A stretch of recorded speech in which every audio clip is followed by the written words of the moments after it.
Jack Bech's name was in there just in the last couple of days. He's, unless you can enlighten me to anyone else, at least the headliner at this point.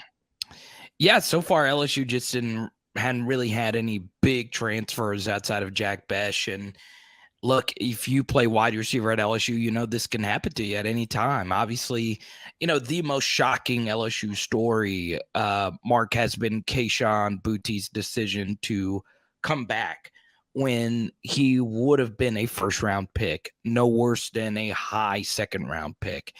And that decision is going to force some wide receivers to go somewhere else where they could play more. And Jack Bech, as a true freshman, was sensational. And then this past year, lots of injuries, lots of fit issues. And wherever he goes, Mark, he's going to be a beast. And if you are a fan of a different program and you desperately need a productive wide receiver, Jack Bech could be your guy.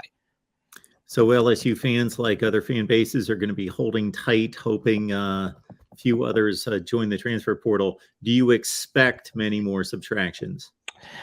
I don't. I think the more interesting thing, Mark, would be which players are going to decide to come back, right? You go back and look at some of the big LSU national championship teams, and most of the best LSU championship teams featured players that were very experienced. And obviously now that Keyshawn has made his decision to come back, everybody's waiting to see what Jaquelin Roy and what B.J. Ojulari is going to do. We've seen Mekhi Gardner already say he's going, and we've seen Jay Ward already accept a Senior Bowl invite. So these players that are accepting these postseason bowl invites are probably going to go.